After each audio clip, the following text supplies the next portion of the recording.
with the introduction. Saving someone's life is the first necessity of every individual's role.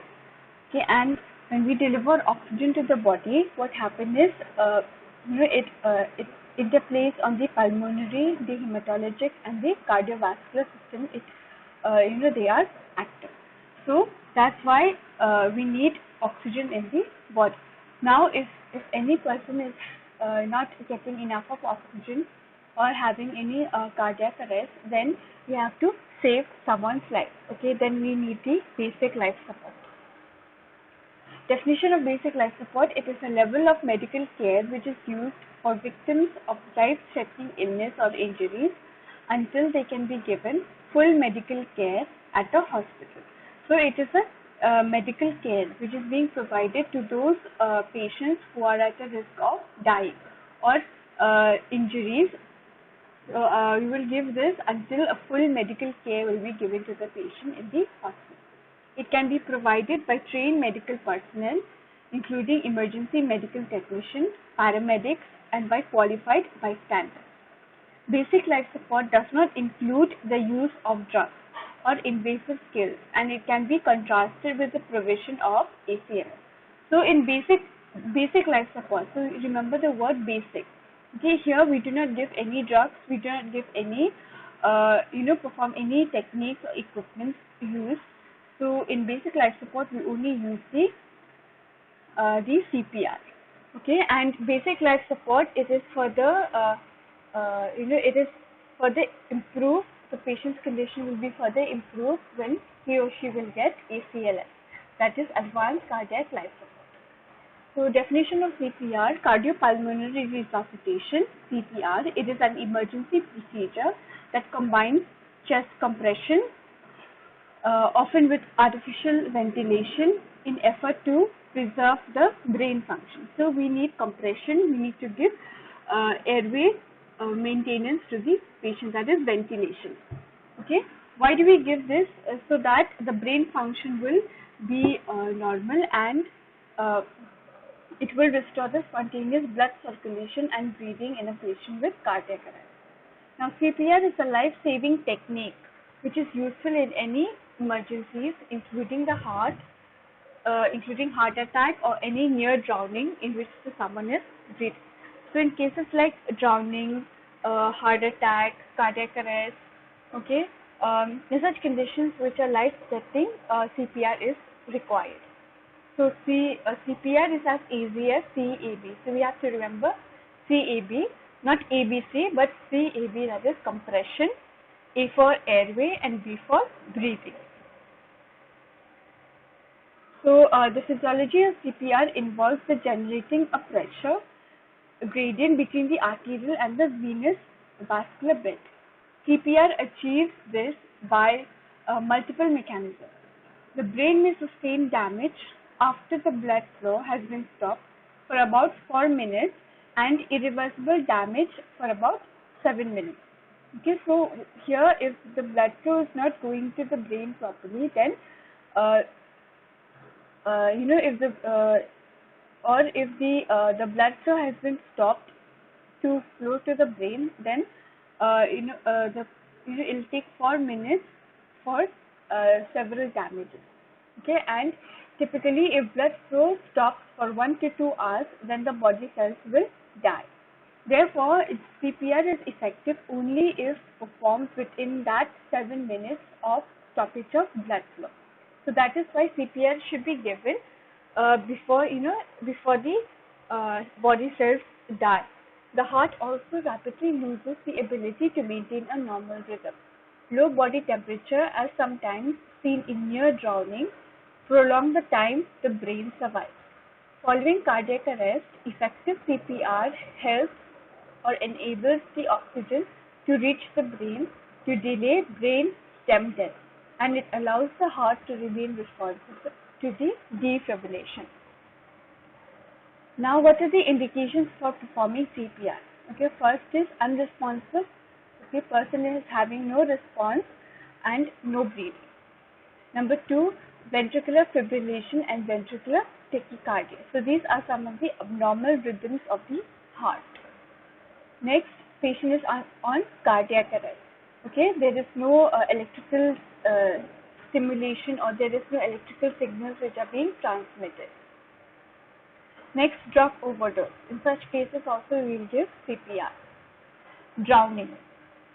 Okay, when a person has to go for swimming, or has drowned in a pool or a pond or a lake, then CPR is required. Then poisoning also, it can be any poisoning like chemical poisoning, food poisoning, okay, liquid poisoning, or any type of poisoning. Then shock. Then you can also give in stroke conditions. Okay, so the assessment are immediate loss of consciousness, absence of breath sound or air movement through the nose or the mouth, we have to check, and absence of palpable carotid pulse. So these are the 3 points that we have to assess. Okay, if there's any loss of consciousness, absence of breath sound, and absence of carotid pulse. What should be checked? CAB should be checked. That is circulation, airway, and breathing. So first is circulation. Circulation is the carotid artery is used to determine the absence of pulse. So here we do not check the radial pulse, we do not check the brachial pulse. But the very important pulse that we check in CPR is the carotid pulse. Okay. So while maintaining the head tilt position with one hand on the forehead. Okay, so you keep one hand on the forehead of the patient, and then we locate the trachea. Okay, after locating the trachea, then 2 to 3 fingers of the other hand, then slide the 2 fingers from the trachea and the muscles of the neck where the carotid pulse can be felt. So first we have to locate the trachea, and then from there we just slide the fingers to where we can find the pulse. We can palpate the pulse.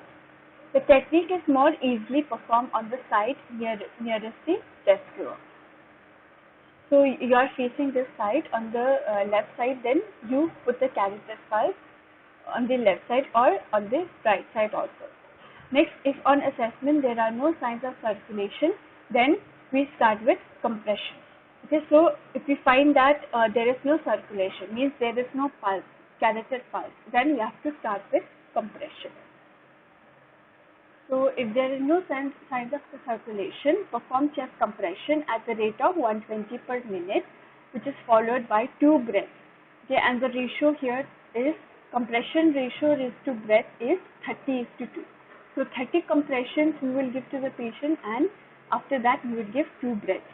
And this is for 1 cycle. And we have to follow 5 cycles. Okay, then we have to check the carotid pulse. Next, CPR for infants, when we have to check the circulation. Okay, the proper placement for chest compression is below the nipple line. Position your 3rd and 4th fingers in the center of the chest, 1.5 or half inch below the nipples. Then press down half inch to 1 inch and perform 30 compressions. Okay, and after that we give 2 breaths. And we have to perform this at least 100 compressions should be given in 1 minute. This is for infants.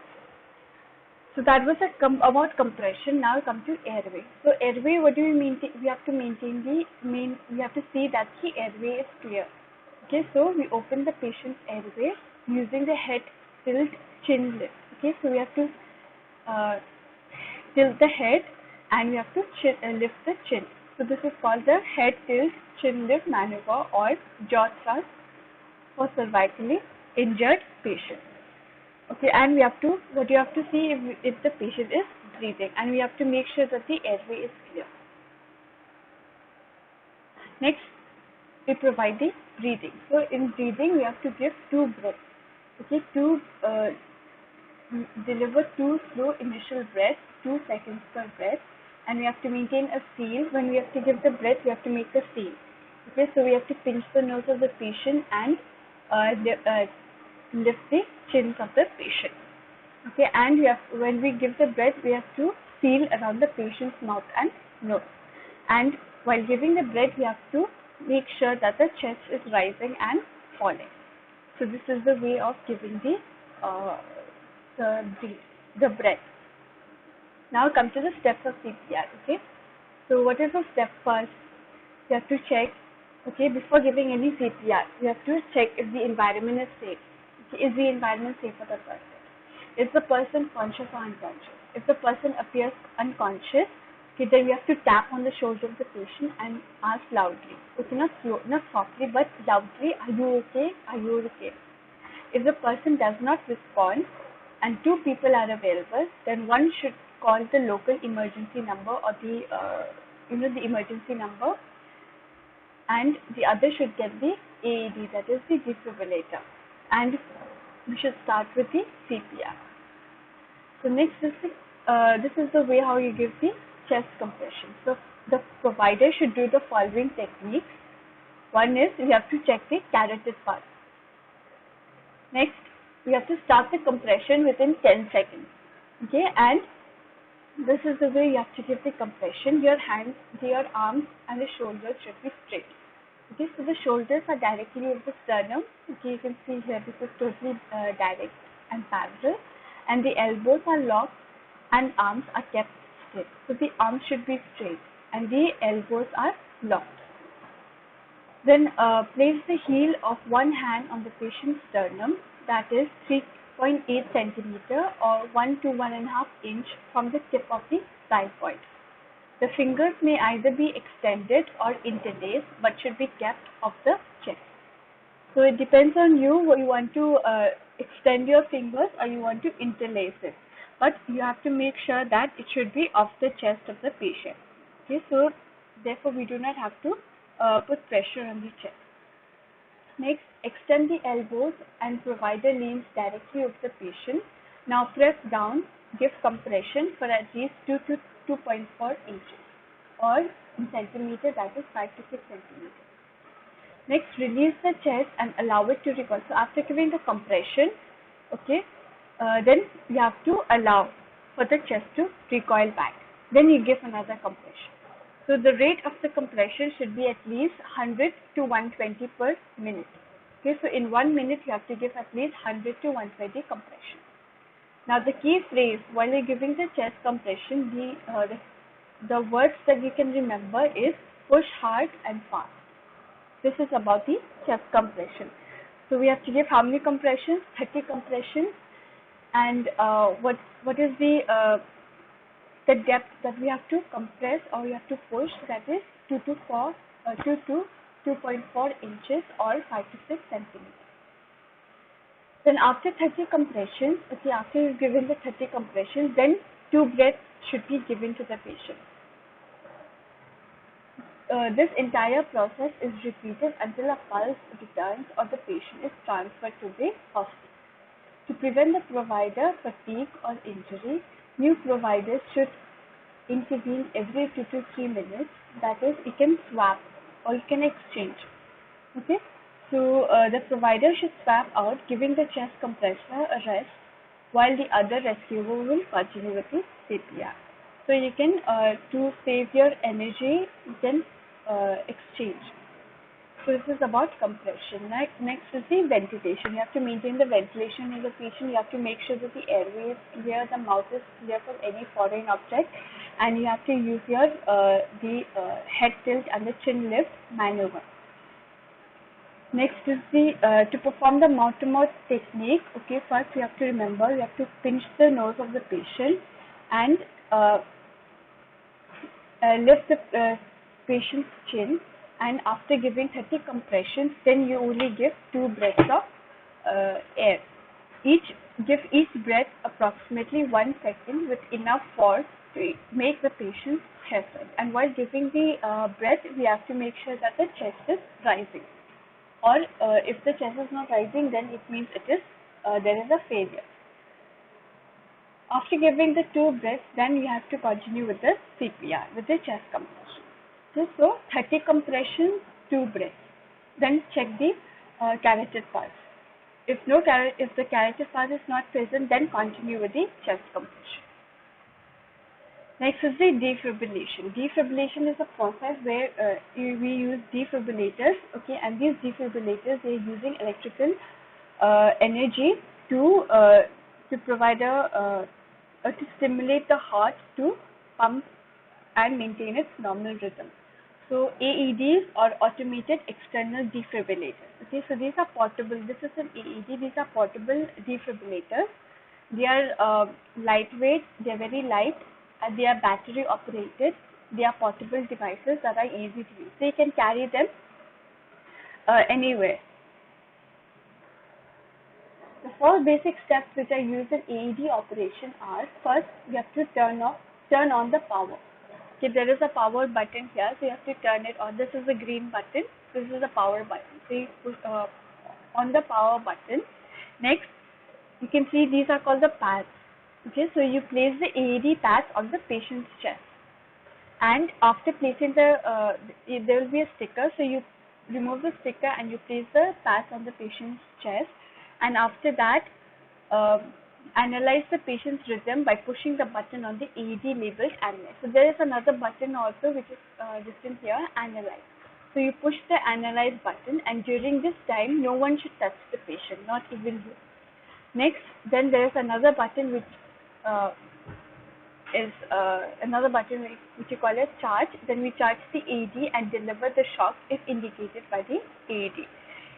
So there are two types of defibrillators: monophasic defibrillator and biphasic defibrillator. A monophasic defibrillator, it uses 360 joules of energy, whereas a biphasic defibrillator uses 100 to 200 joules of energy. So it depends on which type of defibrillator it is, then you can provide the electrical energy to the heart.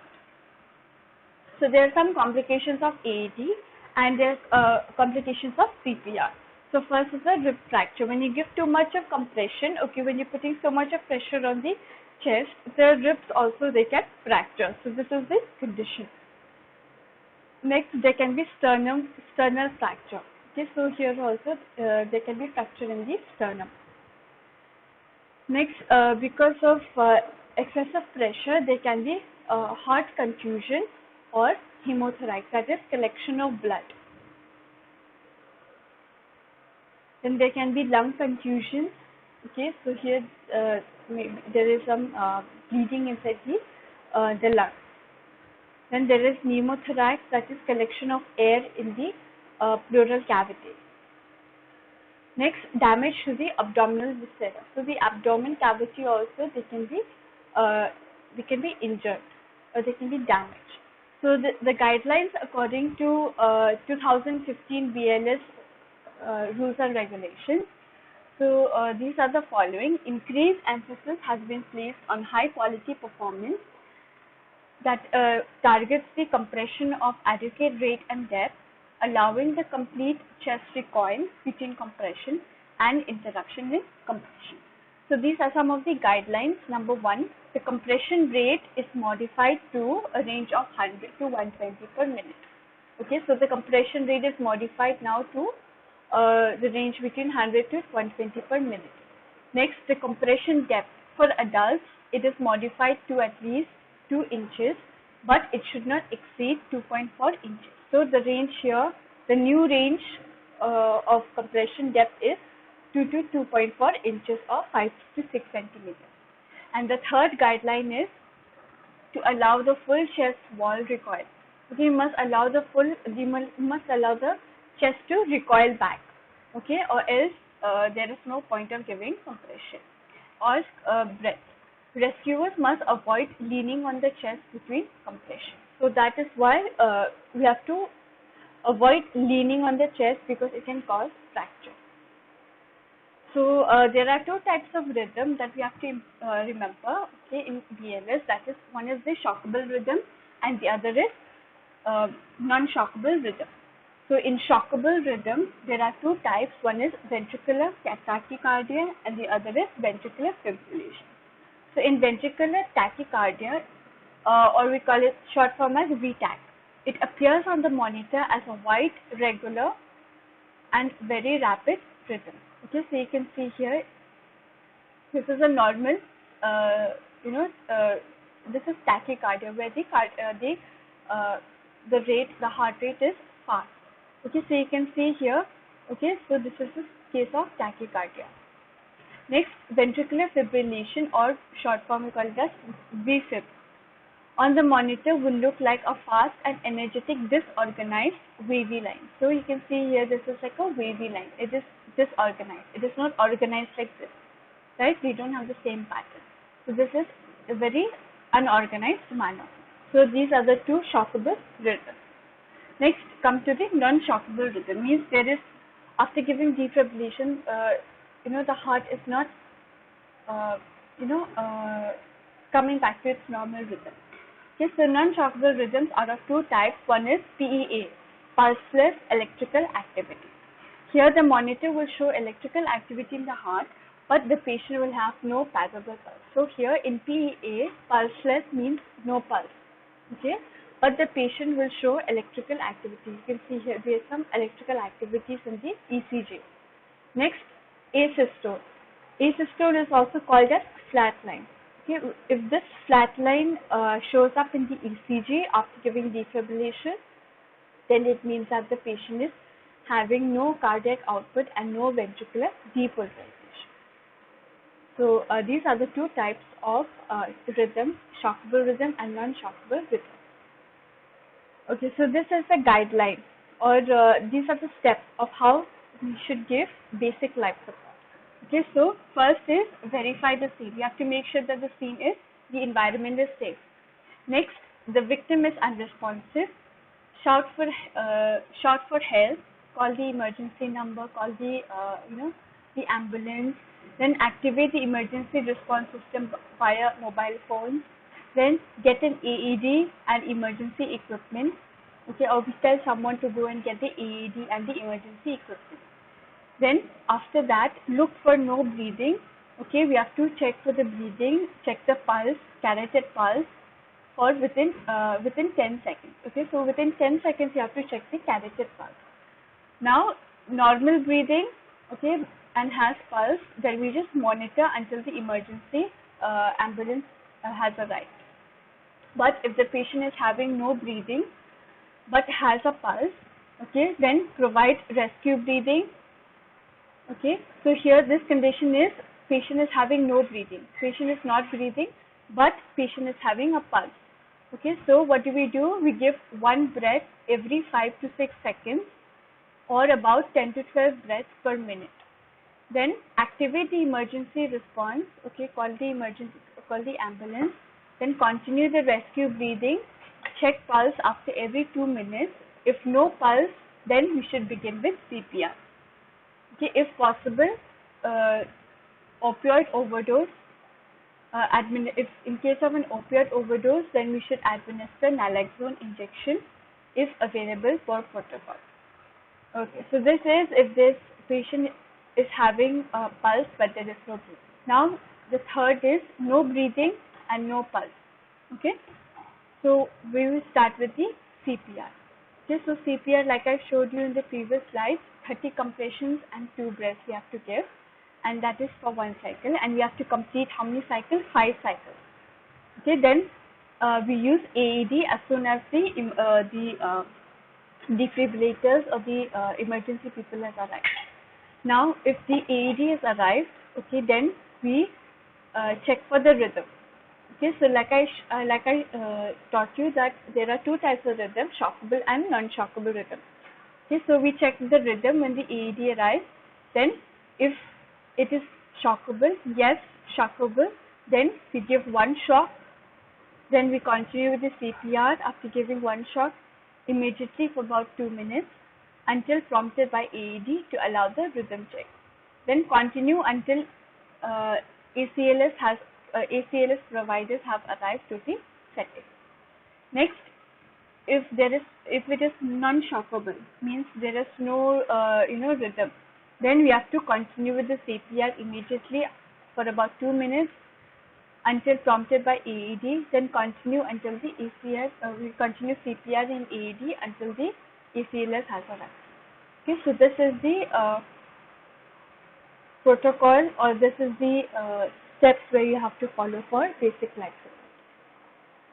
So I hope you've understood by all the teachings that I've taught you today. So thank you, class.